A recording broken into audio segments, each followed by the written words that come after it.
Alex Jones here with a breaking news report for Infowars.com. It is Saturday, August 20th, 2011. On your screen is the report posted at Infowars.com titled, Ron Paul, They're Setting the Stage for Violence in This Country. Continuing with the article, presidential candidate responds to question about detention camps for civil unrest.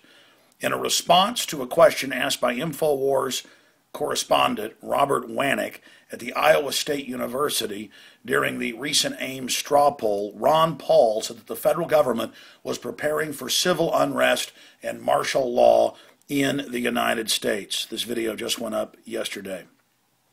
Paul was asked for his opinion on whether H.R. 645, the National Emergencies Center Establishment Act, could lead to Americans being incarcerated in detention camps during a time of martial law.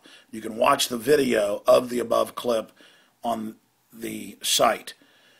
Yes, that's their goal. They're setting up the stage for violence in this country, no doubt about it. Again, Robert Wanek, you know him well. For many years we've interviewed him from back when he was even in high school, confronting forced inoculations and other things in Minnesota. Well, now he's out there doing a great job reporting for We Are Change Minnesota, and he's followed a lot of powerful interviews with Huckabee and other globalists. They've even confronted Bilderberg Group members while at the event.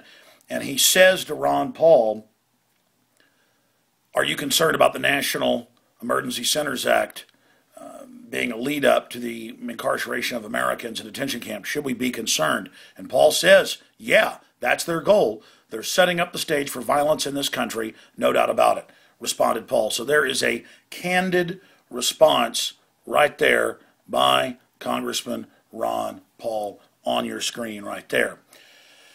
Now, in Paul Watson's article, boiling this down, he goes over the history of the Emergency Centers Act. Now, all the act did, introduced a few years ago, didn't pass, was attempt to legalize the fact that it's admitted that civil emergency centers have already been built. That's been in the Houston Chronicle, Wall Street Journal, at old military bases 4 times of civil unrest. And the government's tried to poo-poo this, make fun of it, deny it. But now more and more mainstream media is admitting it. They're saying, oh, yes, because of the financial collapse now, we are looking at this. No. They began, right around the time they got rid of the Glass-Steagall Act in the late 90s, to prepare for this.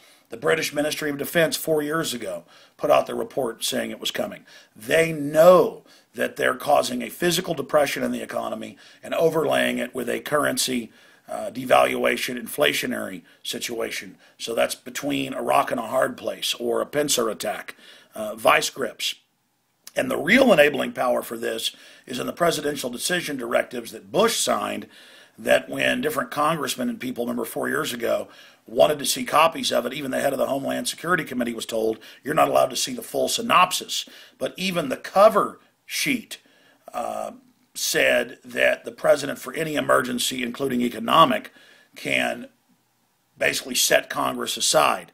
Now they've taken a big step towards that with the Super Congress, 6 House, 6 Senate, and the President, a committee of 13.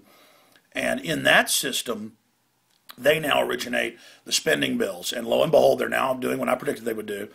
Wall Street's lobbying the daylights out of this Super Congress. And they're saying, oh, we may have to have more stimulus. We may have to have more banker bailouts.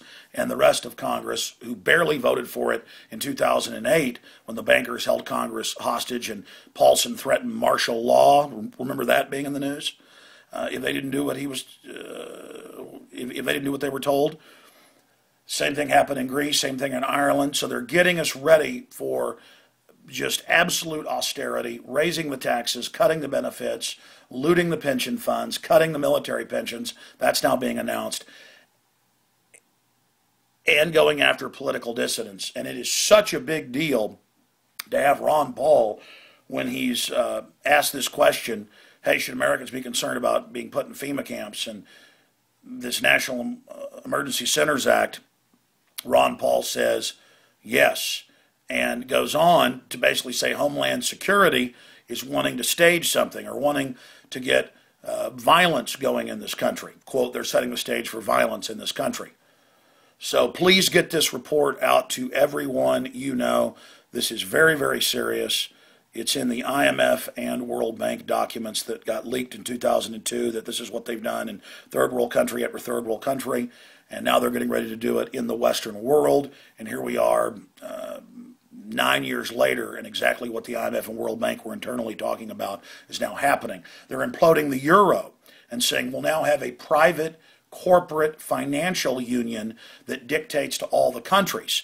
And that's because the banksters have gotten their people in over every European Union nation, Canada, the US, Australia, New Zealand, and they're having the government sign on to the derivatives, thousands of trillions, it's 1.5 quadrillion conservatively, that we don't owe, but now the bankers are dictating to us because their operatives are in control of every facet of government. So this is a big deal to have Ron Paul talking about the fact they're setting the stage for violence in this country and agreeing that they will use that crisis to try to put Americans in FEMA camps. I'm glad that Ron Paul has talked about this. I've brought up the Emergency Centers Act before, and he said he was concerned about it, but he's never gone this far. So this is definitely a big deal. Don't forget Ron Paul's birthday money bomb is running today over at Ron Paul 2012. So be sure and get over there and support this great presidential candidate and statesman today. I'll be on the radio tomorrow, 4 to 6 p.m. with the Sunday show. And, of course, back weekdays, 11 a.m. to 2 p.m. Central, covering this more. Please get this article out to everyone you know, along with the video clip. Good job, Robert Wanick, reporting for We Are Change, Minnesota.